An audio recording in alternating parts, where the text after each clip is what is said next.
Жалпыңыздарга кутмандуу күн.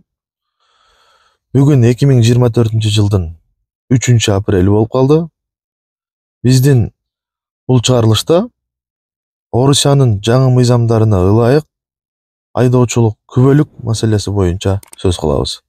Орусия өлкөлөрүндө убактылуу айдоочулук жумуш менен алектенип жүргөн жалпы замандаш туугандарга арналмакчы. Анда кеттик. Биздин кыргыз мекендештер Орусия өлкөлөрүндө айдоочулук жумуш менен көпчүлүгү алектенет. Алардын дээрлигинин айдоочулук күбөлүгү бүгүнкү күндө Кыргызстандыкы. Азыр интернет айдыңдарында дагы ар кандай пикирлер айтылып атат. Айдоочулук күбөлүктү алмаштыруу оңой иш эмес экен. Көптөгөн документтерди талап кылат экен. Ошондой эле стаж 0 түшүп калат экен дегендей такталбаган маалыматтар жайнап жүрөт. Андай эмес, урматтуу достор. Чындыгында кандай болот? Орусиянын мыйзамдарына ылайык 1-апрель 2024-жылдан тарта Орусия өлкөлөрүндө айдоочулук жумуш менен алектенип жүргөн, бул жерде баса белгилеп айта кетчү нерсе, вид на жительствого турган, ошондой эле Орусиянын жарандыгын алган жалпы мекендештер кыргыз айдоочулук күбөлүгүн орус айдоочулук күбөлүгүнө алмаштырууңуз зарыл.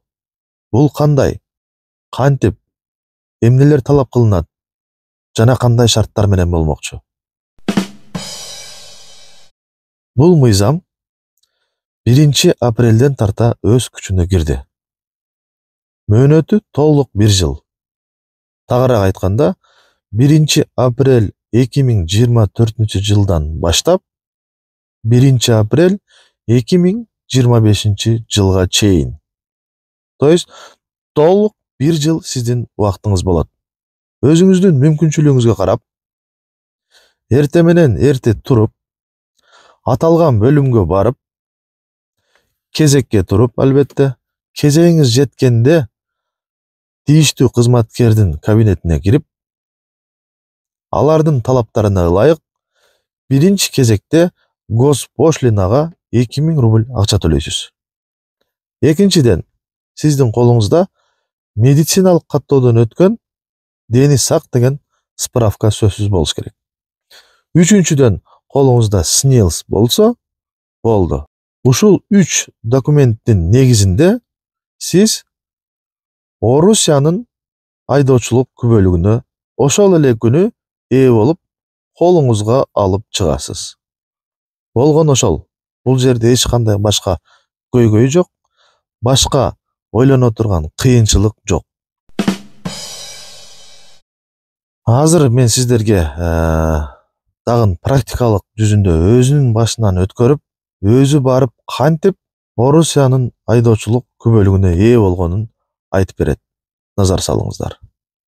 Ассаламу алейкум мекендештер. Кандайсыздар? Жакшысыздарбы? Туткан орозоңуздар кабыл болсун. Мына Россия Федерациясынын ГИБДДсы кабыл алынган закону боюнча 1-апрель 2024-жылдан 1-апрель 2025-жылга чейин льготный период кимде российский паспорту болсо, правасы иностранный болгон болсо, без экзамен, без ничего алмаштырат деген закон күчүнө кириптир. Бүгүн мына 2-апрель биз өзүбүз барып алмаштырып келдик. Буга эмне документтер кетет экен? Госпошлина төлөнөт экен 2000 рубль. Анан медкомиссиядан өтүп, ошо медсправканы алып барыш керек экен. Анан СНИЛС керек экен. Анан баягы военный билет, военный учетуң болуш керек экен деген сөздөр жалган экен. Анан праваңды без стаж эле 0дон неме кылып коет экен, алмаштырып берип коет экен дегендер ham жалган экен. Бүгүн мына өзүбүз башыбыздан өтүп барып алмаштырып келдик. Кудай кааласа, Алла насип кылып, стажы менен бардык категорияларды басып, как положено, берди. Бизде военный билет жок, учетубуз жок эле. аны бирок сураган жок. Сурады бизден Госпошина 2000, Синилс, анан медкомиссиядан өткөн справка, медсправка. Ошону менен полный бүтүрүп берди. Бүгүн саат 12:20 жазылган элек. Адам көп болгонуга байланыштуу 4,5 саат убакыт кетти да. 12:30 жазылып барып, тапшырып, мына 4,5 алып азыр чыктым мына. Мынакей мынабы Кыргызстандын правасы. БС Сыбир бар эле. Мына алмаштырып берген российский права. Ошол эле категориялар ошо бойдан.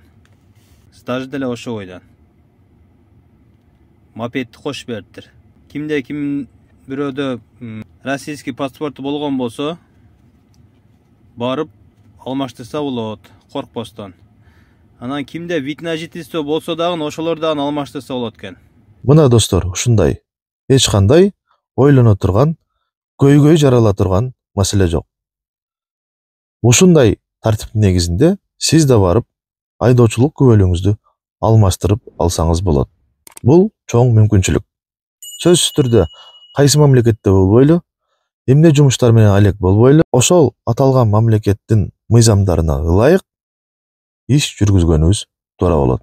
Ассаламу алейкум, бар болуңуздар.